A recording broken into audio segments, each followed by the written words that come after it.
I don't care what patch they wear. They were dying on my porch. Now, get out of my way. That was Evelyn Carter, 78 years old, 5'3", and standing between two unconscious Hells Angels and a Montana blizzard that was trying to kill all three of them. The sheriff told her to step aside. She told him where to go. And that one moment, that one stubborn, furious, magnificent decision would change an entire town forever. If this story moves you, subscribe to this channel. Drop your city in the comments. I want to see how far this story travels. The storm came the way the worst things always do, quietly at first, then all at once. By 8 o'clock that Thursday evening in February, the temperature outside Evelyn Carter's farmhouse had dropped to -23 degrees. The kind of cold that doesn't just hurt, it punishes. It gets into your lungs and squeezes. It finds the gaps in your coat, in your boots, in your will to keep moving. And it doesn't let go. Evelyn wasn't watching the storm. She hadn't been watching much of anything for the past 3 years, not since Daniel passed. Her husband of 51 years, the man who used to sit in that green recliner by the window and narrate the weather like he was broadcasting for the evening news. Evelyn, we've got a serious situation developing out there. He used to say it about everything. A light drizzle, a frost warning, a neighbor's dog wandering into the vegetable garden. He made everything sound like an event worth paying attention to. Since he'd been gone, the weather was just weather. She was heating soup on the stove, the same tomato soup she'd made every Thursday night for 40 years, because habits are the last things grief takes from you when she heard it. Not a knock, not a voice, a thud, heavy, dull. The sound of something large hitting wood. Evelyn turned the burner down and waited. The wind was throwing itself against the house with everything it had. Could have been a branch. Could have been the old gate she'd been meaning to fix since October. She stood still for a long moment, listening the way people who live alone learn to listen with their whole body, every hair on their arms standing at attention. Then she heard it again, slower this time, weaker, like something scraping. She pulled her cardigan tighter, walked to the front door and opened it. The cold hit her like a wall, and there, half collapsed against her porch railing, was a man. A very large man, in leather, with patches on his back that she didn't read right away because she was too busy looking at his face, gray-blue, and slack mouth, open eyes almost closed. His hands were bare. Who rides a motorcycle in Montana in February with bare hands? His lips had gone the color of old pewter. Behind him, sprawled flat against the porch boards like he'd simply given up mid-step, was a second man. Younger, maybe mid-20s. His helmet was still on visor, cracked frost already forming on the inside of the plastic. Evelyn Carter stood in her doorway for exactly 2 seconds. Then she grabbed the larger man by the collar of his jacket and pulled. He didn't move much. He was 6'2" and probably 230 pounds. And Evelyn hadn't done serious physical labor since she'd stopped baling hay 15 years ago. But she got a grip under his arms, planted her feet, and leaned back with everything she had. "Come on," she said. Not to anyone in particular, just to the situation.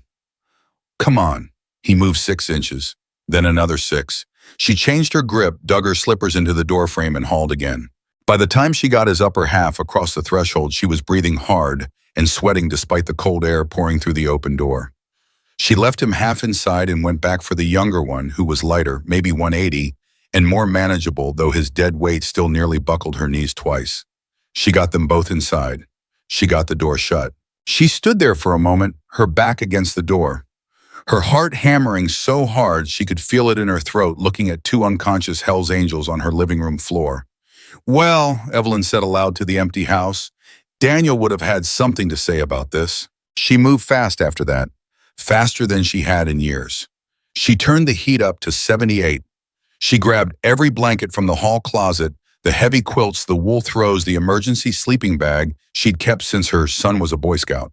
She peeled the wet leather off the bigger man's hands and rubbed them between both of hers hard, the way her mother had once done for her when she'd fallen through ice as a child.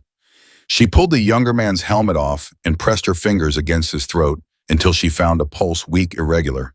But there. She called 911. The dispatcher answered on the second ring. "I have 2 men," Evelyn said, her voice surprisingly steady. "Bikers. They collapsed on my porch in the storm. They're hypothermic. I need an ambulance." "Ma'am, can you describe?" "I just described. 2 men. Hypothermic.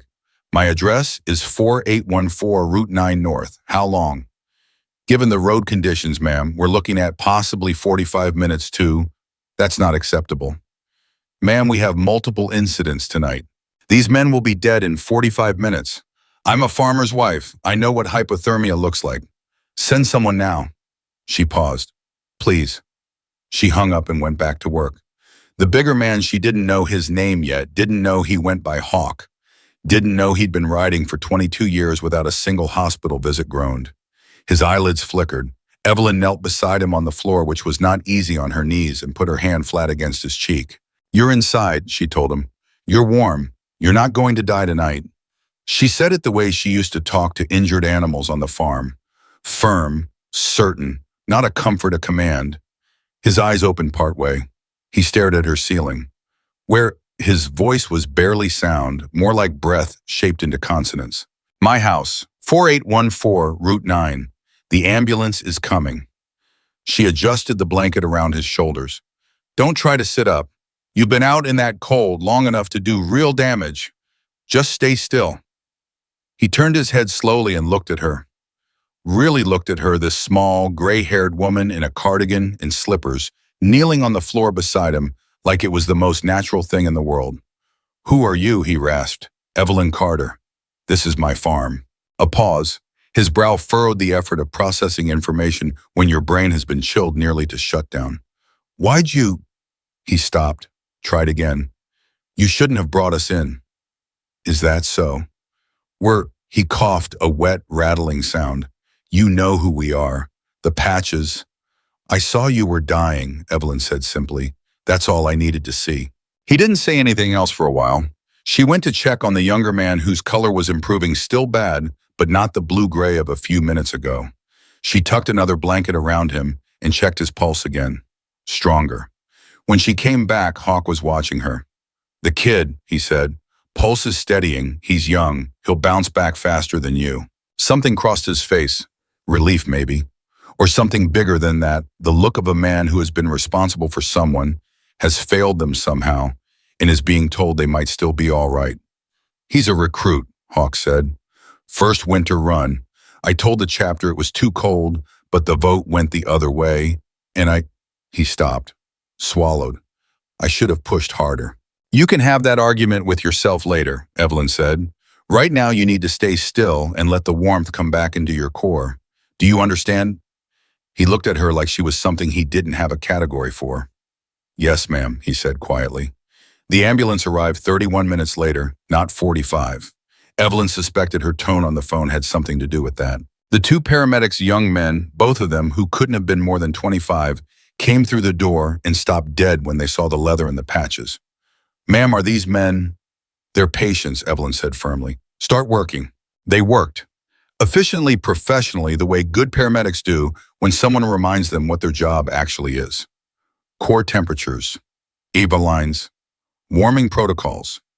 The younger biker Pete, she'd learn later, 19 years old and 3 months out of a failed first semester at community college, regained consciousness while they were stabilizing him and immediately tried to sit up and was immediately told by Evelyn to lie back down in exactly the same tone she'd used on Hawk. He lay back down. Sheriff Roy Ingram arrived 11 minutes after the paramedics. Evelyn knew Roy Ingram, had known him for 30 years, had voted for him 3 times, had brought casseroles to his office after his wife's surgery 2 years ago. She considered him on the whole a decent man, cautious, conventional, more interested in keeping things calm than in keeping things right, but decent. He walked through her front door, took in the scene, 2 large bikers being treated on her living room floor, paramedics working Evelyn standing in the middle of it all with her arms crossed, and his face went through about 7 different expressions in 4 seconds. Evelyn. His voice was careful, the way you speak to someone standing on a ledge. Roy, you want to tell me what's going on here? I would think it's fairly self-explanatory. 2 men collapsed on my porch. I brought them inside. The paramedics are treating them. Ingram looked at the patches on the leather jackets piled near the door. His jaw tightened. Evelyn, these men are Hell's Angels. I'm aware. Do you understand what that means? These are dangerous people. This chapter specifically has been under federal watch for, Roy, her voice was quiet but absolutely level, Are you telling me I should have left them to die on my porch? The sheriff opened his mouth, closed it, opened it again. I'm telling you that you should have called us first and let us handle. In the time it took me to drag them inside, one of them had stopped shivering entirely. She looked at him directly. Do you know what it means when a hypothermia victim stops shivering? He didn't answer. It means their body has given up trying to generate heat, Evelyn said. It means they are in the final stage. It means you have minutes, not hours. She held his gaze. I did not have time to call you first, Roy, and frankly, I'm not sure it would have changed what I did. Another long silence. Hawk from the floor spoke without looking up.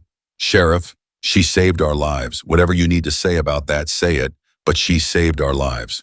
Ingram looked at him, looked at Evelyn, looked at the paramedics who were very carefully not looking at anyone. I want a deputy stationed outside this house tonight, the sheriff said, finally to no one in particular. That's your business, Evelyn said. These men will be transported to the hospital, and when they're released, I expect them to be treated like any other patients with dignity and their legal rights intact.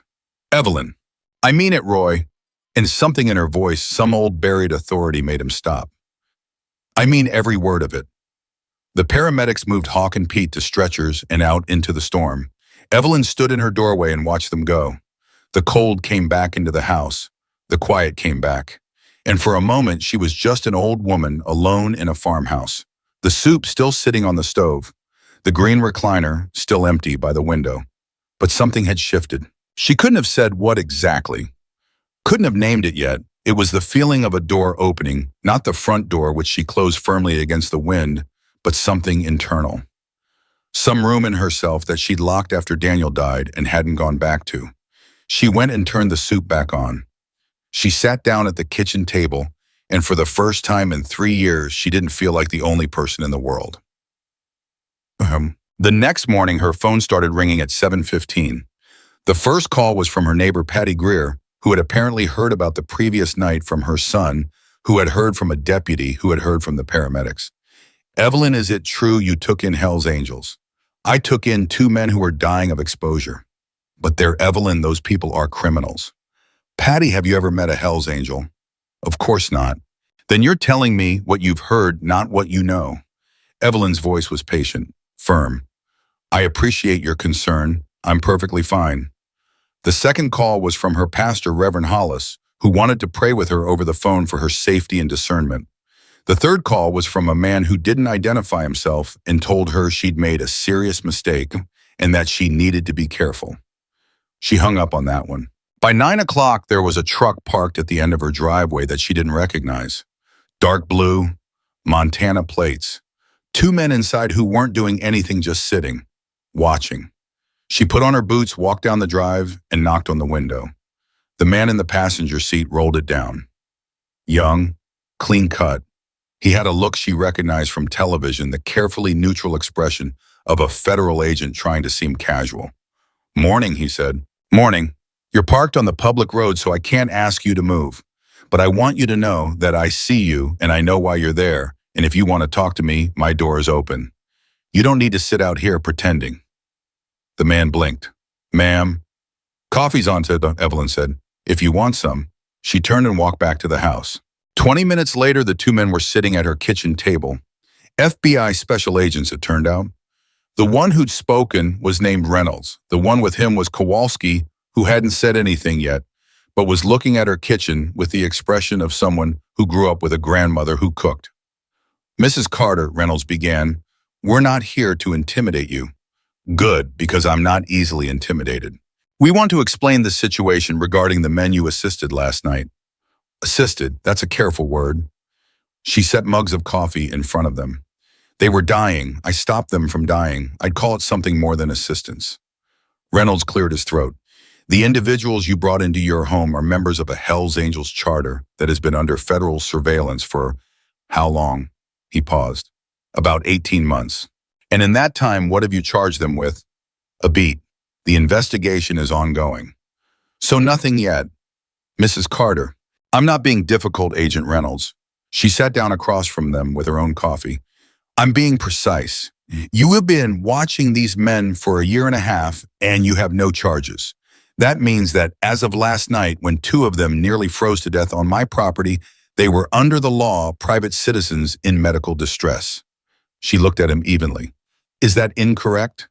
Reynolds and Kowalski exchanged a glance. Kowalski, who still hadn't spoken, picked up his coffee and took a long sip.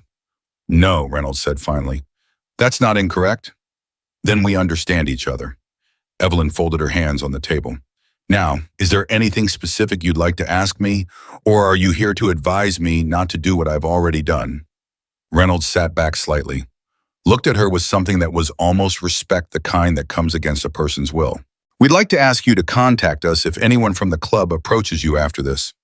If anyone approaches me, I'll decide how to handle it based on the situation. She met his eyes, just like I did last night. The agents left 40 minutes later. Kowalski paused at the door and looked back at her. That was good coffee, ma'am, he said. It was the first thing he'd said the entire visit. Come back anytime, Evelyn told him. Door's always open. She meant it. Ma'am. Hawk was released from the hospital on the second day. Pete stayed for a third because his core temperature had dropped lower and his lungs were showing signs of early pneumonia. When he was finally cleared, the hospital staff noted in their discharge paperwork that he'd had a visitor every single day. An elderly woman, brought soup the second day, brought books the third. Nobody had asked her to come. She just came. When Pete was discharged, Hawk was waiting in the parking lot. He'd called a prospect from the chapter to come get him when the hospital wouldn't hold him any longer, and he'd spent 2 days sitting with Pete because that was what you did. That was the code, whatever anyone else said about the code. And standing next to his ride, leaning against a truck that had seen better decades, was Evelyn Carter. She was holding a covered dish, a casserole, as it turned out, chicken and rice, because Pete had mentioned during one of her visits that his mother used to make it when he was sick. And Evelyn had filed that information away with the quiet efficiency of someone who had spent 50 years taking care of people. Hawk looked at her for a long moment. You didn't have to do this, he said. I know. She held out the casserole. It's for Pete, for when he gets home. Tell him to heat it at 350 for 25 minutes. Hawk took it. His hands, both of which had suffered moderate frostbite and were still bandaged, handled the dish with surprising care. Mrs. Carter. His voice was different from the ragged near whisper of 2 nights ago. Deeper, more controlled. But something underneath it was the same, that quality of a man choosing his words slowly because the words actually matter. I want you to know what you did, what you risked. I didn't risk anything important, she said. You risked everything. These people in this town have been underestimating me for 30 years, Evelyn said pleasantly. They haven't gotten any better at it. The corner of Hawk's mouth moved. Not quite a smile, but something adjacent. Can I ask you something? Go ahead. Why? And I don't mean I understand the medical reason. I mean why? You didn't know us. You'd never met us. Most people in your position would have closed the door and called 911 and waited inside. Evelyn was quiet for a moment. She looked past him at the parking lot, at the gray winter sky still heavy with the memory of last week's storm. I lost my husband 3 years ago, she said, and my son 11 years before that. Car accident 2 days before Christmas. She paused. After Daniel died, people brought food for a week. Then they stopped coming. Then they stopped calling. And I understood they had their own lives, but I remember sitting in that house in February in the cold thinking nobody would know if I was in trouble. Nobody would come. She looked back at Hawk. I knew, she said simply. I knew what it felt like to be outside in the cold with nobody coming. And I couldn't do that to someone else. Not if I had the ability to open the door. Hawk stood very still. Behind him, Pete came through the hospital's sliding doors, moving slowly, a bag over one shoulder, looking pale but upright. He saw Evelyn and something happened to his face, a sudden involuntary dropping of whatever defensive expression 19-year-olds wear as a matter of survival. He looked for just a moment like a kid. Mrs. Carter, he said, you didn't have to come. Nobody ever has to do anything, she said firmly. That's exactly the point. She nodded at the casserole in Hawk's hands. 350, 25 minutes. Don't skip the foil on top or the edges will burn. Yes, ma'am, Pete said. He said it the same way Hawk had 2 nights ago on her living room floor, with the same quiet surprise, the same recognition of something that didn't fit any category they'd been given. Evelyn nodded, pulled her coat tighter, and walked toward her truck. She didn't look back, but she was almost certain from the sound of their voices as she walked away that they were talking about her. She didn't need to hear what they were saying. She already knew it mattered. What she didn't know couldn't know yet. Standing in that hospital parking lot with the winter sky pressing down was that Hawk had made a phone call from his hospital bed on the morning of the second day. A single phone call, 12 minutes long, to the chapter president. And the chapter president had made calls of his own. And by the time Evelyn drove back to her farmhouse on Route 9 that afternoon, a decision had already been made unanimously without debate, with a speed and unanimity that the chapter hadn't shown on anything in years. The decision was simple. The woman who saved their brothers needed to be seen, and the Hells Angels were coming to make sure the whole town understood what that meant. Musag. End of part 1. The first motorcycle arrived at 6:47 in the morning. Evelyn heard it before she saw it, that low, unmistakable rumble cutting through the quiet of a Montana morning, the way thunder cuts through sleep. She was at the kitchen sink, hands wrapped around her first cup of coffee, watching the pale winter light come up over the ridge, the way Daniel used to watch it. She set down her cup. By the time she got to the front window, there were 3 of them pulling into her drive, then 6, then 12. They came in formation 2 by 2, engines dropping to idle as they turned off Route 9. Big men and leather faces she didn't know, patches she recognized from 2 nights ago on her living room floor. They pulled up and cut their engines one by one, and the silence that followed was almost louder than the sound had been. Evelyn put on her boots. She didn't call the sheriff. She didn't call anyone. She opened her front door and walked out onto the porch and stood there looking at 15 Hells Angels standing in her driveway at 6:47 in the morning. Hawk was at the front. His hands were still bandaged. He was standing straight, which looked like it cost him something. Beside him was a man she'd never seen, broad, maybe 50, a beard going gray at the edges. Eyes that had seen too much and processed all of it and come out the other side still functional. He wore a patch that said President. "Mrs. Carter," Hawk said. "Hawk!" She looked at the group, counted them without appearing to count them, looked back at him. "You want to tell me what this is about before my neighbor calls the county?" "Yes, ma'am." He gestured to the man beside him. "This is Decker. He runs our chapter." Decker stepped forward. He had the careful movements of a large man who learned long ago that large men moving quickly frightened people who didn't need frightening. "Ma'am," his voice was gravel and patience in equal measure, "I want to thank you personally for what you did for our men." "You're welcome," Evelyn said, "though I'll say again, I did what anyone with a working conscience would do." "With respect," Decker said. "That hasn't been our experience." She looked at him steadily. There was something in the way he said it, not bitterness, not performance, just fact. The plain, worn fact of a man who had spent decades being turned away from doors. "Come up on the porch," she said. "You two. The rest of your men are welcome to stay into the drive, but I'd ask them not to rev the engines. My neighbor's dog is old and his heart can't take the excitement." 2 of the men near the back actually laughed at that. Short surprise sounds the laugh you make when something catches you completely off guard. Decker and Hawk came up onto the porch. Evelyn went inside briefly and came back with 2 more cups of coffee, which she handed to them without asking how they took it. Black as it turned out for both. She'd guessed right. "I hear your barn roof's been needing work," Decker said. Evelyn went very still. "Who told you that?" Hawk mentioned it, said he could see the southwest corner was sagging when they rode in. She looked at Hawk. "I noticed things," he said quietly. "Habit." "The roof has been a project," she admitted. "I've had quotes. The cheapest one was more than I wanted to spend on something that might only hold another 5 years anyway." "We'd like to fix it," Decker said, "and whatever else needs doing. We've got men with construction backgrounds, electrical, plumbing. We're not asking to move in. We'd come on weekends, do the work, leave when it's done." Evelyn looked at him for a long moment. "Why?" "Because you saved 2 of ours. Because you stood at your door and told the sheriff to mind his business. Because," Decker paused, looked at his coffee, "because nobody does something like that without it costing them something, and we don't walk away from debts."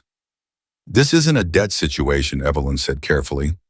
"No," Decker agreed, "it's a respect situation, and we don't walk away from those either." She was quiet for what felt like a long time. From the driveway, none of the men moved. They were just standing there, patient as stone breath, fogging in the cold air, waiting.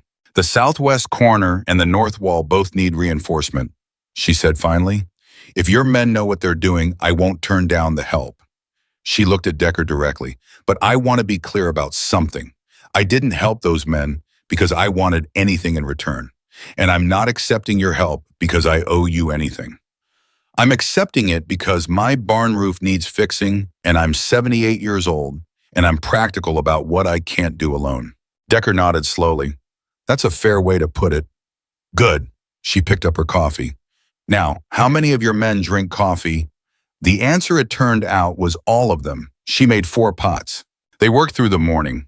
Evelyn inside running back and forth with coffee, and then with sandwiches she put together from what was in the refrigerator, the men outside in rotating groups, some on the barn roof, some repairing the fence along the north pasture that had been leaning since November, some doing things she hadn't even asked for but clearly needed doing.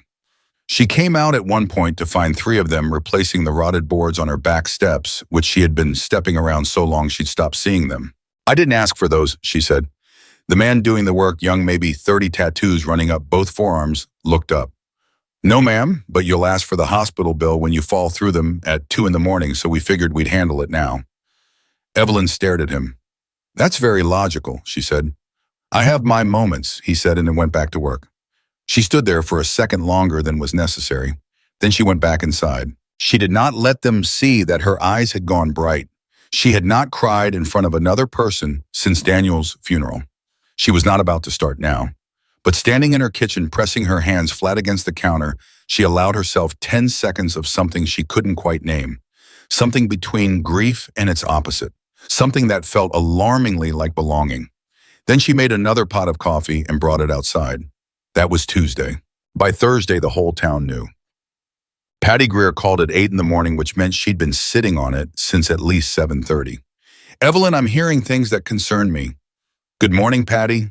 Don't good morning me. I'm hearing that you had a gang of bikers at your property for an entire day. That they were on your roof. That there were motorcycles up and down a Route 9 all morning. That's accurate. Evelyn. Patty's voice dropped to the register she reserved for very serious matters. People are worried. There was a town council meeting last night, an emergency session specifically about the situation on your farm. Evelyn set down her coffee cup very carefully. They held an emergency council meeting, she said, about what's happening on my private property. They're concerned about the community's safety. Patty. Her voice was quiet, precise. 2 men almost died on my porch. The community's response was to call me and suggest I should have left them there. Now that I've accepted help with my barn roof, the community is holding emergency meetings. She paused. Does that sound like concern for safety to you, or does it sound like something else? Silence on the line. I'm just telling you what I heard, Patty said, finally smaller now. I know you are, and I appreciate it. Evelyn picked up her coffee again. Who ran the meeting? Gerald Marsh was there. He did most of the talking. Gerald Marsh, town council chair for 12 years, owner of the largest real estate holdings in the county, the man who had quietly killed 3 different proposals for affordable housing in the past decade and then publicly lamented the town's demographic challenges. I see, Evelyn said. He's saying the property values. He's always saying something about property values. She kept her voice even. Thank you for calling Patty. I mean that sincerely. She hung up. She sat with that information for a long moment. Gerald Marsh. She had voted against him twice and been outvoted both times. She knew what kind of man he was, not stupid, not crude, but the particular kind of dangerous that comes wrapped in a good suit and a firm handshake. The kind that moves through institutions the way water moves through rock, slowly, patiently reshaping everything without ever looking like the thing that's causing the damage. She picked up the phone again and called FBI Agent Reynolds. He answered on the second ring. Mrs. Carter? Agent Reynolds, I want to ask you something. Of course. The Hells Angels chapter you have been watching. In 18 months of surveillance, have you found any evidence connecting them to activity in this town, specifically threats? Incidents, anything. A pause that was slightly too long. I can't discuss the specifics of an ongoing... I'm not asking for specifics. I'm asking a yes or no question. Another pause. No, he said finally. Nothing specific to this town. Thank you. She thought for a moment. One more question. Gerald Marsh, town council chair. Are you familiar with him? The pause this time was different, shorter, more careful. I know who he is. That's not what I asked. A very long silence. Mrs. Carter, Reynolds said slowly, I'd encourage you to be careful about the assumptions you draw. I'm not drawing assumptions. I'm asking if you know him. She waited. Agent Reynolds. We're aware of Mr. Marsh, he said, in a general capacity. A general capacity. That's all I can say? That's quite enough, Evelyn said. Thank you, Agent Reynolds. She hung up. She sat very still at her kitchen table for a long time. Then she called Hawk. Sorry. He answered on the first ring. She had the feeling he'd been expecting her call, which said something about how well he'd already figured out how she operated. There was a town council emergency meeting about my property, she said without preamble. I heard. Of course he had. Gerald Marsh. You know him. Know of him. He's pushed against 3 different businesses in this county that had any connection to club members or their families. Gas station, auto shop, a diner that served us without making a scene about it. A brief pause. Lost their business licenses within a year. Inspections, zoning violations that hadn't mattered for a decade suddenly mattering very much. Evelyn absorbed that. He has that kind of reach. In this county, yeah, he does. Hawk's voice was careful. Mrs. Carter, I want to say something, and I want you to hear it the right way. Go ahead. If this is getting complicated for you, if the heat from the town is more than you bargained for, nobody's going to think less of you for stepping back. You already did more than Hawk. She cut him off, not unkindly. Do I seem like the kind of person who steps back? A pause, then quietly, no ma'am, you really don't. Good. Then let's talk about what we're actually going to do. There was a sound on his end that she couldn't quite interpret, something between a laugh and an exhale, like a man who'd braced himself for a conversation and found himself completely unprepared for the direction it took. What did you have in mind, he asked. I'd like to know everything you know about Gerald Marsh's history with your chapter. Not rumors, facts, dates, business names, what happened and when. She reached for a notepad. Can you get me that? I can get you that. And I want Pete's account of that night, written in his own words, what happened before they ended up on my porch, where they'd come from, what conditions they rode through, whether anyone along the route offered help or turned them away. I want the full picture. Why, Boito? Because if Gerald Marsh wants to make this a public issue, then I want to be prepared to make it a very public issue. She uncapped her pen. I've been quiet in this town for a long time, Hawk, since Daniel died, since my son before that. I've been small and quiet, and grief tends to make that very easy, but I'm getting tired of quiet. Silence on the line, a long one. Mrs. Carter, Hawk said finally, and his voice had changed, gone lower. More deliberate the way a person speaks when they're saying something they mean down to the bone. I need to tell you something that I don't say easily. Say it. You've got more backup than you know. If this goes the direction it looks like it might go, if Marsh decides to make a real move against you, you're not standing alone. That's not a threat to anyone. That's just a fact. You opened your door to us. We don't forget that. Evelyn held the phone and looked out the kitchen window at the barn where the southwest corner now stood straight and solid, repaired with the careful work of hands that knew what they were doing. I appreciate that, she said quietly, but I want you to understand something in return. I'm not going to let anyone fight my battles in a way that gives the Gerald Marshes of this world exactly the story they want to tell. We're going to do this right, through law, through truth. She paused. Those are the only weapons I know how to use, and they're the ones that'll actually stick. Another silence. Okay, Hawk said. Okay, we do it your way. Good. She wrote something on the notepad. I'll need that information by Friday. You'll have it by Thursday. She almost smiled. I knew I liked you for a reason. She hung up the phone, and that was when she heard the truck. Not a motorcycle, a truck. Pulling up Route 9 slower than it should, the kind of slow that means whoever's driving wants to be seen. She didn't go to the window. She finished writing her notes, capped her pen, folded the notepad, and set it inside the kitchen drawer, the second one under the dish towels where she kept things that mattered. Then she went to the window. The truck idled at the end of her drive for a full 40 seconds, long enough to be intentional, long enough to not be accidental. Then it pulled away, dark blue. Montana plates, not the FBI, this time different plates, different make, but that same quality of intention, of being seen while pretending not to intend it. Evelyn stood at the window for a moment after the truck was gone. "Gerald," she said quietly to nobody. To the empty kitchen and the memory of a man who'd been underestimating her since the first time they'd sat across from each other at a planning commission meeting 15 years ago, when she'd asked 3 questions in a row that he couldn't answer without contradicting himself, and his face had gone red in a way that told her everything about the kind of man he was, the kind that didn't forgive being made to look small, the kind that waited. She had expected this. What she hadn't expected, what she was still reckoning with as she turned back to the kitchen, and her cold coffee was how steady she felt. Not defiant, not frightened, just steady, like a house that's been through enough storms to know its own foundations. She picked up her phone one more time and called her lawyer. Margaret Healy had been practicing family and property law in this county for 27 years. She was 61 years old, wore her hair in a braid that had never been fashionable and never needed to be, and had once told a judge in open court that his interpretation of a zoning statute was imaginative to the point of fiction.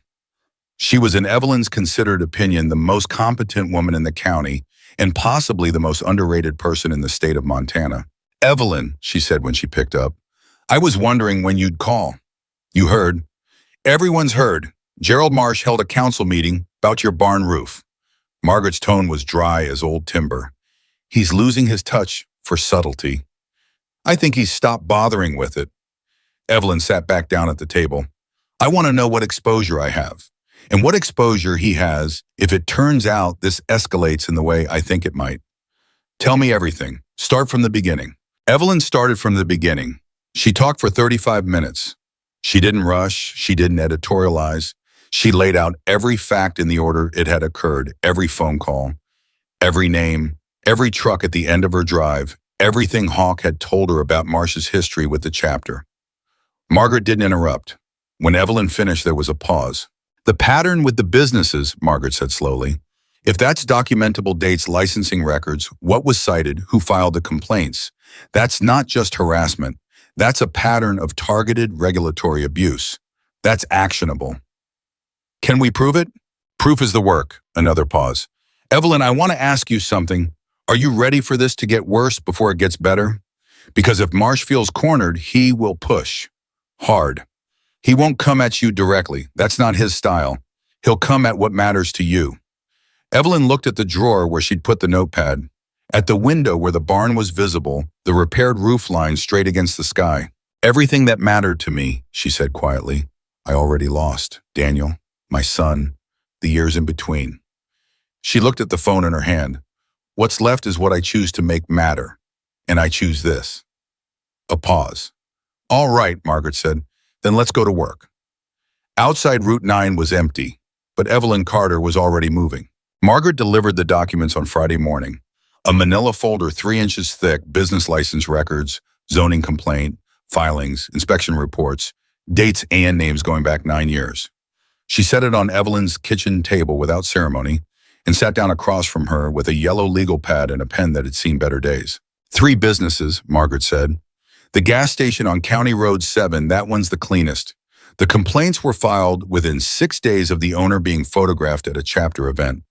Not a member, just a man who fixed their bikes and didn't pretend to be ashamed of it." She tapped the folder. "The auto shop is messier, but the timeline still holds.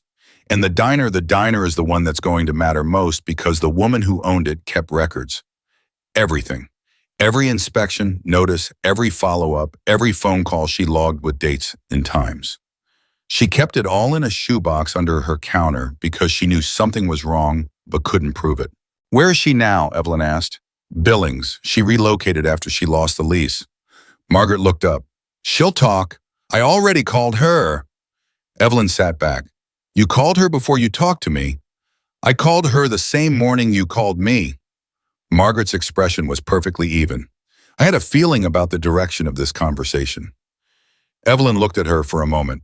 "I've been underutilizing you for years." "Yes?" Margaret agreed without a trace of false modesty. You have. They worked through the morning. By noon, they had a timeline that began 9 years ago and ended tentatively with the dark blue truck at the end of Evelyn's drive. It wasn't proof of anything yet, not in the way that held up in court. But it was a shape, a consistent, damning shape. The shape of a man who had been doing the same thing in different rooms for nearly a decade and counting on nobody to ever put all the rooms in the same building. I want to send this to Reynolds, Evelyn said. Margaret raised an eyebrow. The FBI agent. He told me they were aware of Marsh in a general capacity. This might help them find a more specific one. Evelyn, Margaret set down her pen. If you send this to the FBI and they open a formal inquiry, it becomes their timeline, their case. You lose control of how it moves. I know. Evelyn looked at the folder. But I'm 78 years old and I'm not trying to build a career out of this. I want it stopped. If Reynolds can stop it faster and more completely than we can, then that's the right move. She paused. I just want to make sure we keep a copy of everything. Obviously, Margaret said, as if the alternative had never occurred to her. They made 2 copies. Margaret took one. Evelyn put one in the drawer under the dish towels next to the notepad. Margaret left at 1:30. Evelyn sent the folder to Reynolds by registered mail and then called him to tell him it was coming. He didn't say much, just listened, asked 2 questions, and told her he'd be in touch. His voice had that quality again, the one she'd noticed in her kitchen during the first visit. Reluctant respect. The kind that comes when a situation keeps refusing to be what you expected it to be. She was making lunch when her phone rang again. It wasn't Reynolds, it wasn't Hawk, it wasn't Patty or Margaret or anyone she'd spoken to that week. It was a number she didn't recognize. Local area code. She answered it. Mrs. Carter. The voice was male, young, maybe early 20s. Nervous in a specific way, the way of someone who has rehearsed something and is suddenly not sure they should say it. You don't know me. That's true, she said. Who are you? A pause. My name's Tyler. Tyler Briggs. I work for Gerald Marsh. Or I did. I was a property manager for 3 of his rental units on the east side. Evelyn set down the bread she was holding. Was, she said carefully, past tense. He let me go Monday, said he was consolidating. Another pause. Mrs. Carter, I need to tell you something. I've been sitting on it for 3 days and I need to tell someone. Tell me, she said. The silence stretched long enough that she thought he might hang up. Then he didn't. The barn, Tyler said. On your property, I heard Marsh on the phone 2 weeks ago, before the bikers showed up, before any of this. He was talking about making sure certain properties in the area experienced enough pressure to come to market. He stopped. I didn't know what that meant then. Evelyn's hand tightened on the phone. And now, she said. And now your barn's going to burn, Tyler said.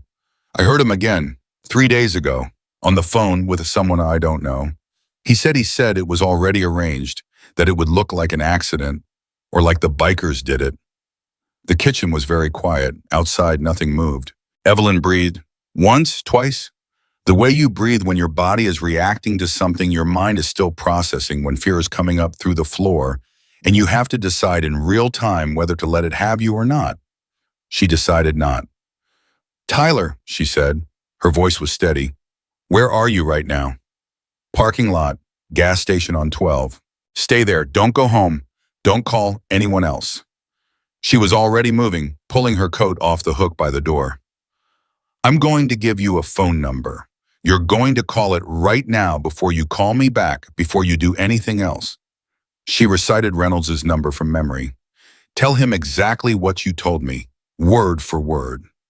He's FBI, Tyler said. If Marsh finds out I talked to...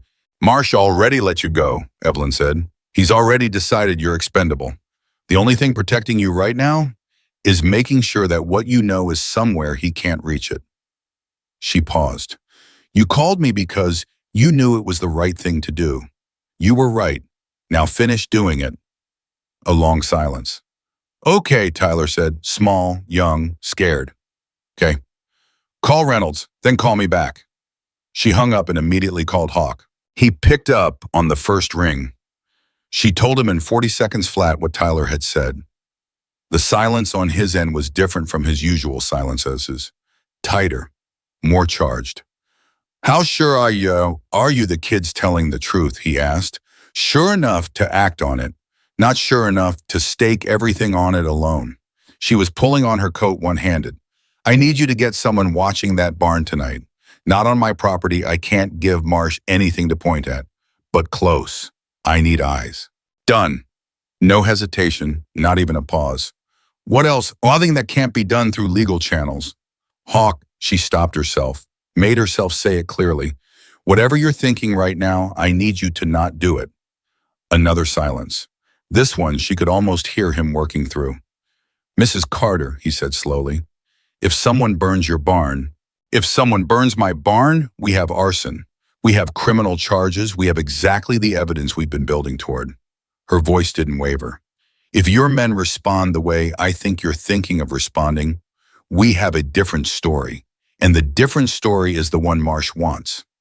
The breathing on the line was controlled, deliberate, a man holding something in with both hands. You're asking a lot, Hawk said. I know I am.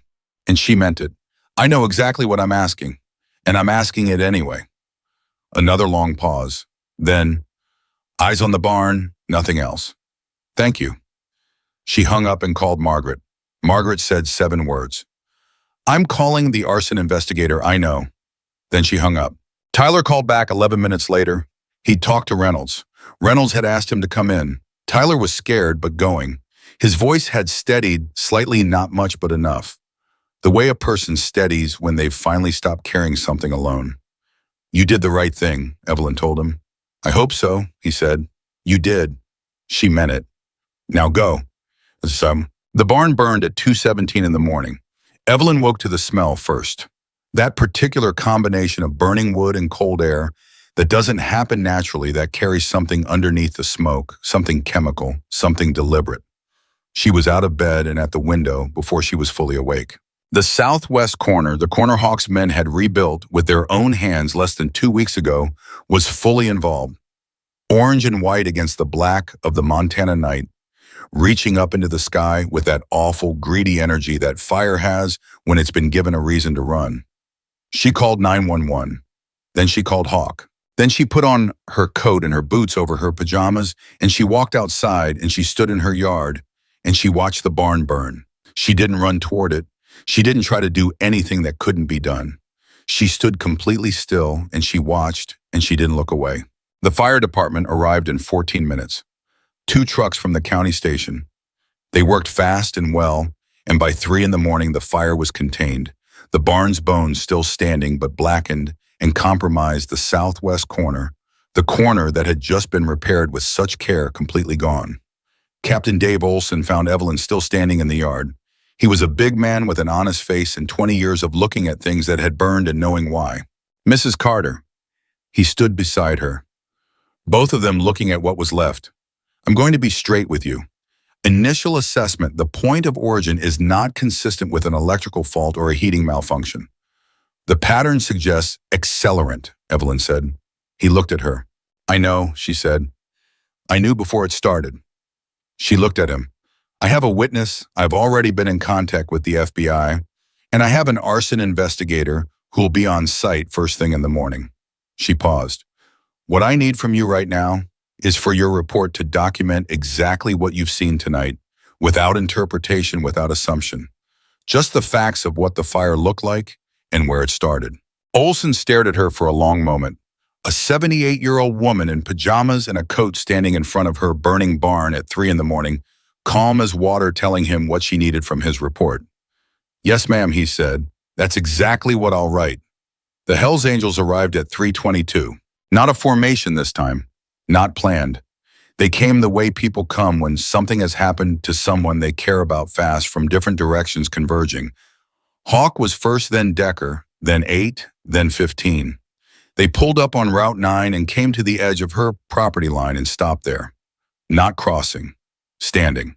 Hawk walked across the yard to where she was standing. He looked at the barn, at the black and orange, at the ruined corner. His face was very still in the way that stillness is not peace, but its opposite, everything pressed down hard, everything contained by an act of will. You okay, he said. I'm fine. The barn is a building. Her voice was even. Buildings can be rebuilt. He looked at her. really looked at her the way he'd done on her living room floor that first night, with that same expression of encountering something that didn't fit in any category. Most people, he said slowly, would be a lot more. I've been angrier about smaller things, Evelyn said. This I expected, which means it's not a shock, which means I get to think clearly. She looked at him. Did your men see anything? A pause. One truck came in off the county road, no lights, parked near your back fence for about 20 minutes, then left the same way. One of our guys got a partial plate. Evelyn turned to look at him fully. A partial plate. 3 characters, enough to narrow it. Give it to Reynolds. She didn't wait for him to agree. Tonight, right now. Already sent it, Hawk said. 30 minutes ago? She held his gaze for a moment. Something passed between them. Not words, not quite the mutual recognition of 2 people who have decided to trust each other and are discovering that the trust is holding. Good, she said. Decker had come across the yard and was standing a few feet behind Hawk, looking at the barn with an expression that was doing a lot of work to stay controlled. Mrs. Carter, he said, his voice was low. I want you to know that whatever you need, I know, she said, and I'm holding you to what Hawk agreed. No retaliation, not yet, not ever in the way you're thinking. She met his eyes. I promise you what's coming for Gerald Marsh is worse than anything you could do to him in a parking lot. What I'm building will follow him for the rest of his life. The other thing would follow you. She paused. I need you to believe that. Decker was quiet for a long moment. Then he nodded once, a slow, heavy nod, the kind that costs something. We'll stay tonight, he said, just to stay. I'd appreciate that, Evelyn said. She went inside. She made coffee, 4 pots, because she'd learned by now, and brought it out in a thermos and set it on the porch rail and went back inside and sat down at her kitchen table. She did not sleep. She sat with a notepad and wrote down everything she knew and everything she suspected and everything that could be proven in the gap between those 2 columns. She wrote for 2 hours. Her handwriting was small and neat and hadn't changed in 40 years. At 5:45 in the morning, Reynolds called. The plate, he said. We've got a match. The vehicle is registered to a property management company. He paused. One of Marsh's subsidiaries. Evelyn closed her eyes for exactly 3 seconds. Then she opened them. What do you need from me? She asked. A formal statement. This morning, if possible. His voice had changed again. All the careful neutrality burned away, now replaced with something more direct, more urgent. Mrs. Carter, this has moved from a surveillance matter to an active criminal investigation. I want to be clear with you. What Tyler Briggs provided, combined with the pattern documentation you sent, we're looking at a serious case. How serious? A pause. Serious enough that I've been on the phone with my supervisor for the past hour. Evelyn looked at the notepad in front of her, at the 2 columns, what was known and what could be proven, and the gap that was closing hour by hour with every phone call and every document and every scared young man who decided the right thing was worth the cost of doing it. I'll be there at 9, she said. We can come to 9 o'clock. Your office. She capped her pen. I'd rather be on my own ground for the statement. A pause. All right, 9 o'clock. She hung up. Outside, the first gray light of morning was coming up over the ridge. She could see the shape of the barn from the kitchen window, its broken silhouette, the gap where the corner had been. 15 Hells Angels still stood or sat along Route 9, keeping watch over a farm that wasn't theirs for a woman who hadn't asked them to stay and who they would not leave. Evelyn looked at them for a long moment. Then she got up, put on a fresh pot of coffee, and started making breakfast. Because that was what you did. You fed people. You kept going. You didn't let the thing that was meant to break you be the last word in the story. The last word wasn't Gerald Marsh's to give. It was hers. And she wasn't done yet. Reynolds met her at the door of the field office at exactly 9 o'clock. He looked like a man who hadn't slept, which told her the night had been as long for him as it had been for her. He shook her hand, a real handshake, firm, not the cautious one he'd offered at her kitchen table 2 weeks ago, and led her back through a hallway that smelled like old coffee and institutional carpet to a room with a table and 4 chairs and a recorder already set up and waiting. Kowalski was there, still quiet, still watching. He nodded at her when she sat down and she nodded back, and that was all that needed to happen between them. Reynolds sat across from her and folded his hands on the table. Before we start the formal statement, he said, I want to update you on where things stand. Please. Tyler Briggs came in last night. He gave us 3 hours. Very detailed, very consistent. Reynolds paused. He also gave us something he hadn't mentioned on the phone with you. He has recordings. Evelyn went still. He recorded phone calls, Reynolds continued, on his personal cell. He said he started doing it 2 years ago because he'd seen Marsh destroy 2 previous employees who complained about instructions they'd been given, and he wanted protection. A pause. He had 11 recordings. 3 of them are directly relevant to your property and to the events of this week. Evelyn breathed. She thought of Tyler Young scared sitting in a parking lot at a gas station, deciding whether to call a 78-year-old woman he'd never met. She thought of the 2 years he'd spent quietly recording things he hoped he'd never need and keeping that weight entirely to himself. He's going to be all right, she asked. Reynolds looked at her. It wasn't the question he'd expected. She could see that clearly. We're taking measures to make sure of it, he said. That's not the same as yes. No, he admitted. It isn't, but we're doing everything we can. He held her gaze. He asked about you actually. When he came in last night, first thing he said was, Is Mrs. Carter okay? Evelyn looked at her hands on the table for a moment. Give me his number when this is done, she said. I'd like to call him. Reynolds nodded. All right. He reached forward and turned on the recorder. Let's start from the beginning. She talked for 2 hours and 20 minutes. She was precise. She was organized. She had brought her notepad, the one from the kitchen drawer, and she referenced it twice, not because she needed to, but because she wanted everything on record in the correct sequence. Reynolds asked questions that were good questions, the kind that filled gaps and clarified sequence without leading. Kowalski wrote things down. The recorder ran. When she finished, Reynolds turned off the recorder and sat back. Mrs. Carter, he said slowly, I've been doing this work for 19 years. I want to tell you something that I don't usually tell witnesses. She waited. What you built, the documentation, the timeline, the connections you drew between incidents that we had separately but had never linked that work, was the foundation of what we did last night. He paused. We executed a search warrant on 3 of Marsh's properties at 6 this morning. The room was very quiet. And Evelyn said, and we found enough to make this morning's events the least of Gerald Marsh's concerns for the foreseeable future. Reynolds met her eyes. The arson is the visible thing. The visible thing tends to be the smallest part of what's underneath. How long has this been going on? She asked. Beyond what we documented. A pause. Longer than 9 years. She absorbed that. 9 years of what she and Margaret had found.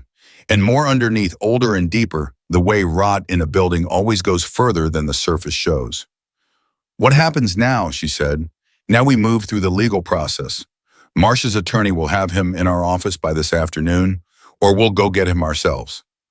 Reynolds paused. There will be a period where things are uncertain. Charges take time. Trials take longer. I want you to be prepared for that. I've been patient before, Evelyn said. I can be patient again. She drove home. The barn was still standing barely in places, and in the daylight it looked worse than it had in the dark, the way damage always does when you can see all of it at once. She sat in her truck in the drive for a moment and looked at it.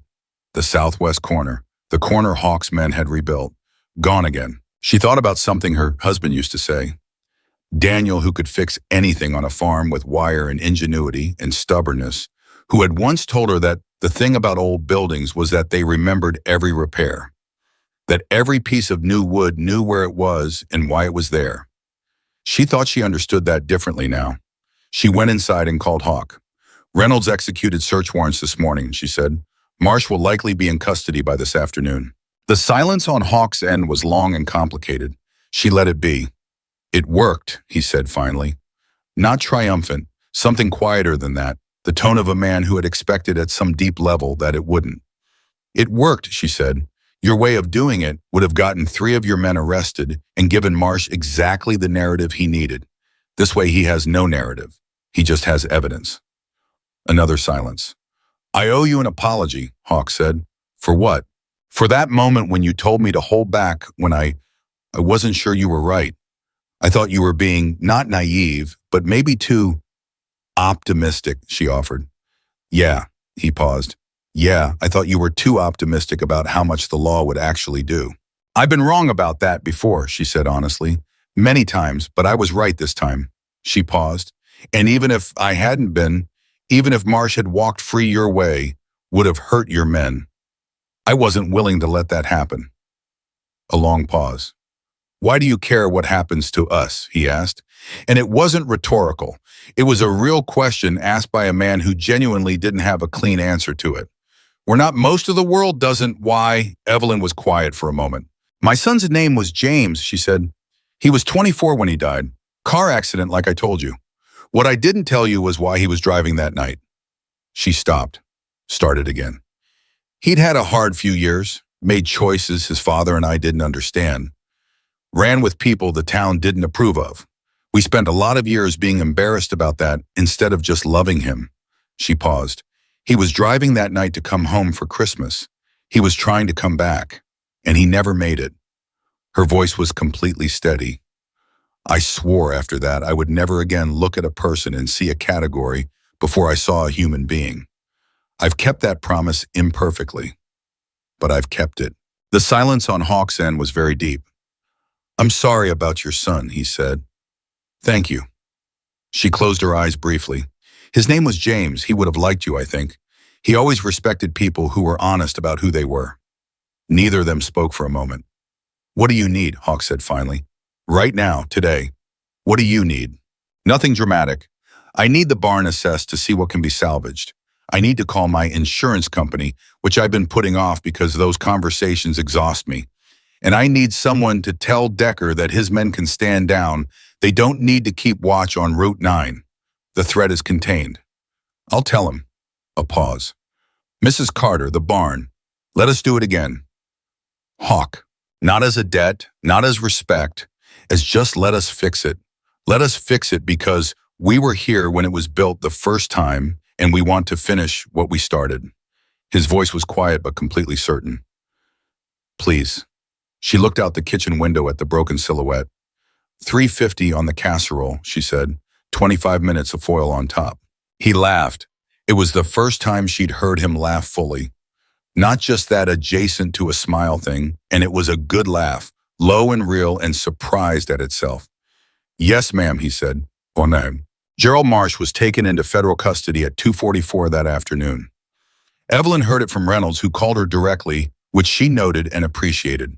She was in her kitchen, having finally made and eaten a proper lunch for the first time in 3 days, when the call came.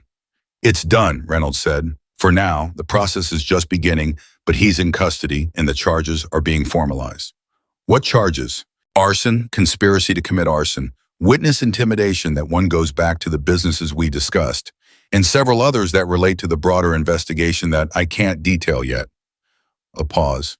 The recordings Tyler provided are central to 3 of the counts. His testimony will be critical. Keep him safe, Evelyn said. We're working on it. She thanked him and hung up and sat for a moment with the phone in her hand, feeling the weight of the afternoon settle around her. Not triumph, nothing so clean as that. Something more complicated, the feeling of a long effort reaching its first resting point. Not the end, but a place to breathe. She called Margaret. Margaret's response was 2 words: about time. Then she said, press will be calling you by tomorrow morning, possibly tonight. What do you want to say? The truth, Evelyn said. Simply. That's fine. Let me draft some language, nothing scripted, just talking points, so you're not caught flat-footed. I've never been flat-footed in my life, Margaret. Documented fact, Margaret said. Humor me anyway. The press called at 7:15 that evening. A young woman from the county paper, polite, clearly nervous, asking questions in the careful way of someone who knows the story is bigger than their outlet, but is going to cover it well regardless. Evelyn talked to her for 25 minutes. She said what she meant, and she meant what she said, and she didn't editorialize about Marsh beyond the facts. And she said clearly and without hesitation that the men who had kept watch on her property were not criminals in her experience, but people who had shown up when showing up mattered. The story ran online at 10 that night. By morning, it had been picked up by 3 regional papers. By noon the next day, it was national. The town shifted the way towns shift, not all at once, not cleanly, but in the particular way that happens when the story people have been telling themselves turns out to be built on something that isn't true. Slowly at first, then faster, like ice in March solid for a long time, and then quite suddenly, not. Patty Greer called on the third day after the arrest. She was quiet on the phone in a way she'd never been before, that specific quiet of a person who is working up to something. "Evelyn," she said, "I want to apologize." "Patty." "No, let me say it." A breath. "I called you to warn you about the bikers, and I said things that I was repeating what everyone was saying, and I didn't stop to think about whether it was true. And that's not an excuse, it's just what happened, and I'm sorry." Evelyn was quiet for a moment. She thought about all the years she and Patty had been neighbors, all the times Patty had brought food after Daniel died and then stopped coming, not out of malice, but out of the ordinary cowardice of not knowing what to say. "I accept your apology," she said, "and I want you to know something. When this is all settled, when the dust clears, I want to have you over for dinner. A real dinner. I'm tired of both of us being on opposite ends of the phone." Patty's voice when it came was thick. "I'd like that very much." The Reverend Hollis called that same afternoon. He wanted to know with a humility that didn't come naturally to him, but that he was clearly working at whether there was anything the church could do. As a matter of fact, Evelyn said there is. She'd been thinking about it since she'd spoken to Hawk about the barn. The barn could be rebuilt, she knew that. What she'd been thinking about was what it could be rebuilt as.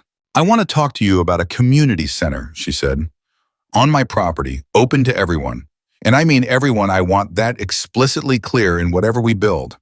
I want your congregation's help in organizing it, and I want the Hells Angels' help in building it, and I want those two groups in the same room together making decisions about it." She paused. "Can you do that?" Silence. "That is a considerable ask," Hollis said carefully. "Yes, it is," Evelyn agreed. "Can you do it?" A long pause. She could almost hear him measuring the size of the thing against the size of himself. "I can try," he said finally. "Good enough," Evelyn said. "Trying is where everything starts." She hung up and stood at her kitchen window and looked at the barn, the broken thing that was also, she was beginning to understand a beginning. She had not expected when she opened her door 3 weeks ago into a Montana blizzard to end up here. She had not had a plan. She had had a door and a conscience and the bone-deep stubbornness of a woman who had survived enough to know that survival on its own was not sufficient.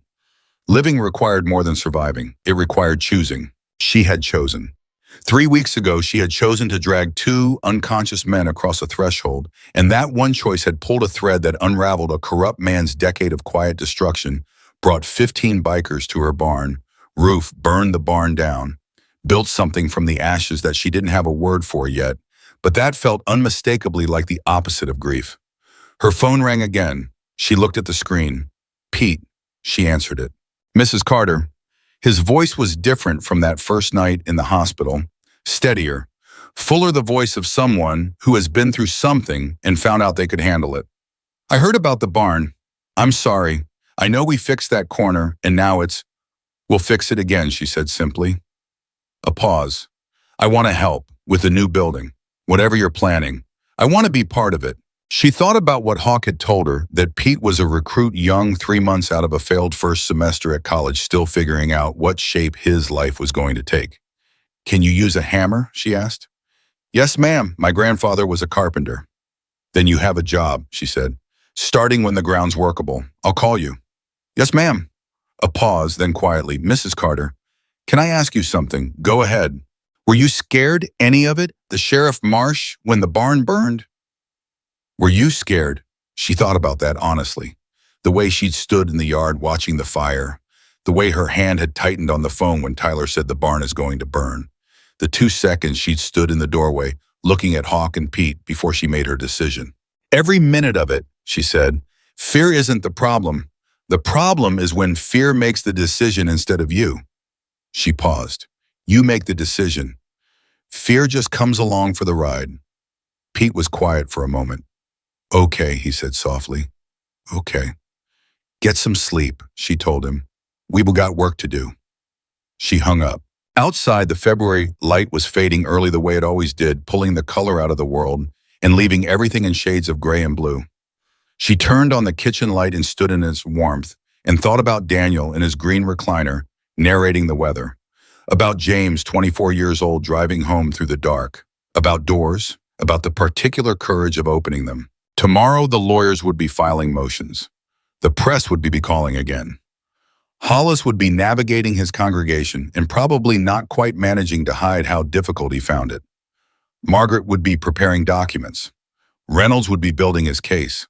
Hawk would be talking to Decker about what came next. And Evelyn Carter would be at her kitchen table with her notepad and her coffee thinking about what she was going to build on the ground where something had burned. Not because anyone had asked her to, because that was who she was, and she was just getting started. The ground thawed in late March. Evelyn knew it the way farmers always know it, not from a calendar, but from the way the earth sounds different underfoot, the way it gives slightly where it had been rigid, the way the air carries something wet and alive underneath the cold. She'd been waiting for it. She had a notepad full of plans and a phone full of contacts and a lawyer who had been quietly magnificent for 2 months. And the moment the ground was workable, she called Pete. "It's time," she said. He showed up the next morning at 7 with 4 other men she didn't know yet, young all of them, 2 with construction backgrounds, and one who turned out to have an engineering degree he'd never quite figured out what to do with. They stood on her property looking at the footprint of the burned barn, and they talked about what could stay and what needed to come down and what the ground underneath would support. Evelyn stood with them and listened and asked questions that were good questions. The kind that made the engineer his name was Carlo's quiet and precise look at her with the particular respect that technically minded people reserve for people who ask precisely the right thing. "The foundation's solid," Carlos said, crouching and pressing his hand flat against the concrete. "Whatever goes up here, it's going up on something real." "Good," Evelyn said. "That's where everything has to start." Hawk arrived at 8 with 12 more men. Decker came at 9 with lumber contacts and a supplier who had agreed once Decker explained the situation in whatever terms Decker used to explain things to provide materials at cost. Reverend Hollis arrived at 9:30 with 6 members of his congregation, 3 of whom were women in their 60s, who took one look at the organizational chaos of 30 people with different ideas about load-bearing walls and immediately began coordinating with an efficiency that made everyone else slightly more functional by proximity. One of the church women, Ruth, 73, small and sharp-eyed, and wearing work gloves she'd clearly owned for decades, walked up to Decker and said, "You big one, can you operate that?" and pointed at a piece of equipment that one of the chapter members had trailered in. Decker looked at it, looked at her. "Yes, ma'am." "Then stop standing there," Ruth said and walked away. Decker stared after her for a moment. Then he looked at Hawk. "I like her," he said. "Mrs. Carter has that effect on people around her," Hawk said. By noon 47, people were working on Evelyn Carter's property. Bikers and churchgoers and young men with engineering degrees and neighbors who had seen the news coverage and showed up without being asked the way people sometimes do when a story gets big enough that staying home starts to feel like a choice they'll regret. 3 of them were people who had said things to Evelyn in the weeks after Daniel died that they'd never apologize for. She fed them lunch alongside everyone else and didn't mention it because some things are better resolved through shared labor than through words. Patty Greer showed up at 1 o'clock with 4 casseroles and the expression of a woman who has decided that showing up late is better than not showing up at all. Evelyn met her at the drive and took 2 of the dishes from her without ceremony. "I'm glad you're here," Evelyn said simply. Patty looked at the organized chaos of the build, the bikers and the congregation members working side by side, the sound of hammering and Carlos's precise directives, and Ruth telling someone their measurements were off by half an inch, and she didn't care how long they'd been doing it that way, and her face did something complicated and then settled into something that looked like relief. "I should have been here sooner," she said. "You're here now," Evelyn said. "Come on, I need someone to manage the food situation because I can't cook and supervise building decisions at the same time." Patty Greer, who had been a middle school cafeteria manager for 22 years before she retired, squared her shoulders. "Show me the kitchen," she said. The building went up over 6 weekends. It wasn't fast, it was March in Montana, which meant 2 of those weekends were interrupted by weather that sent everyone inside to Evelyn's farmhouse, where they ate whatever Patty had organized and talked sometimes awkwardly and sometimes not about things that mattered and things that didn't in the ordinary human business of learning that the people you've been afraid of are just people. Pete sat across from Reverend Hollis one Saturday afternoon during a sleet storm and talked for 45 minutes about why he left college and what he was looking for and what he was afraid of. And Hollis listened the way good pastors listen, without filling the silence before it was ready to be filled. Evelyn watched that conversation from across the room and didn't interrupt it. Some things you build with lumber. Some things you build with time and two people sitting across from each other, not pretending. Gerald Marsh pleaded guilty in the second week of April. Not to everything his lawyer had negotiated as lawyers do, carving away at the edges, but to arson, to conspiracy, to 2 counts of witness intimidation, and to charges from the broader investigation that Reynolds had not yet fully detailed to Evelyn, but that she understood were significant. The plea came suddenly without the trial she'd been preparing herself for, and the speed of it told her everything about how strong Tyler's recordings had been. Reynolds called her at 8 in the morning. "It's done," he said. "Formal sentencing in July." Evelyn sat down, not from weakness, from the particular weight of a thing being over. The weight of the weeks since February, at all the phone calls and the documents, and the nights she'd sat at her kitchen table writing in her notepad while other people slept, all of it landing at once. "Tyler," she said, "he's good. He relocated his choice, not a requirement. He's got a job in Billings. He's okay, Evelyn." It was the first time Reynolds had used her first name. She noticed it. "Thank you," she said, "for everything you did." A pause. "I want to be honest with you. You did most of it. The documentation, the connections, the witness he called you, not us." A brief pause. "You built the case. We just had the authority to use it." "We built it together," she said. Reynolds was quiet for a moment, then, "Yes, we did." She called Margaret next. Margaret said good in the tone of a woman who has been waiting for a particular outcome for 2 months and is deeply satisfied but too professional to make a spectacle of it. She called Hawk last. He didn't say anything for a long moment after she told him. "Hey," she said. "You there?" "Yeah." His voice was rough in a way that had nothing to do with the hour. "Yeah, I'm here." "It's good news," she said gently. "I know." A pause. "It's just, you know what this is? You know what this actually is?" "Tell me." "It's the first time," he said slowly, "in 22 years, the first time that someone went to bat for us through the system, and the system actually worked. That doesn't," he stopped. "That doesn't happen to us, Mrs. Carter. That has never happened." Evelyn held the phone and didn't rush him. "You made it happen," he said. "We made it happen," she said firmly. "All of us. You, Decker, Pete Tyler, Margaret Reynolds, Ruth from the church, who is honestly terrifying, and I mean that with complete respect." A pause. "Nobody did this alone." "No," he said quietly, "but you started it." She didn't argue that point. The community center opened on the second Saturday in May. Evelyn had not anticipated the scale of it. She had imagined in her practical, specific way a modest gathering, the people who had built the place, some neighbors, perhaps a representative group from the chapter, something manageable. What arrived was something else entirely. Reynolds came. Kowalski came and said more words in the first 10 minutes than he had in all their previous interactions combined, which turned out to be because he had grown up 20 miles from here and hadn't been back in 15 years, and the whole situation had hit him somewhere personal that he hadn't expected. Tyler drove down from Billings and stood near the edge of everything for the first hour, looking like a man who wasn't sure he was allowed to be there, until Pete walked over and said something to him that Evelyn couldn't hear, and then Tyler laughed, and the tension left his shoulders, and he stayed.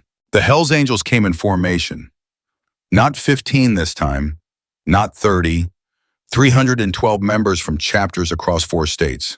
They had coordinated it in the way they coordinated things through the same systems of loyalty and communication that the outside world called a threat, and that were at their core simply people who answered when someone they trusted called. They came because Hawk had called. They came because the story, Evelyn's story, the real one, when not the version the news had compressed into something that fit a headline, had traveled through the chapter network, the way real stories travel mouth to ear, the way people pass along things that actually matter. They parked along Route 9 for half a mile.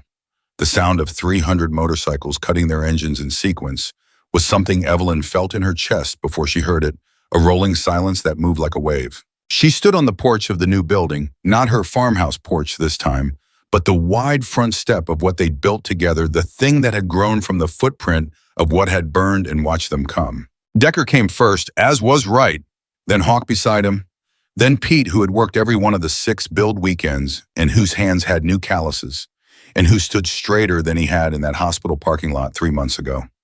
Behind them, a slow river of leather and patches and men who had driven hundreds of miles to be somewhere that had decided to see them as people. Ruth from the church was standing next to Evelyn on the step. She watched them come and said nothing for a long moment. Well, she said finally. Yes, Evelyn agreed. I owe some people an apology, Ruth said quietly, for things I thought before I knew better. You're not alone in that, Evelyn said. No. Ruth watched Decker and Hawk approach. But that doesn't make it smaller. No, Evelyn agreed. It doesn't. The crowd gathered. There was no program, no podium. Evelyn had been clear about that. This wasn't a ceremony. It wasn't a photo opportunity. It was a building opening its doors, which required only that the doors be opened and people walk through them. But Decker, when he reached the step, turned to the gathered crowd and said simply in his gravel and patience voice, "We want to say something before she speaks." And the crowd went quiet.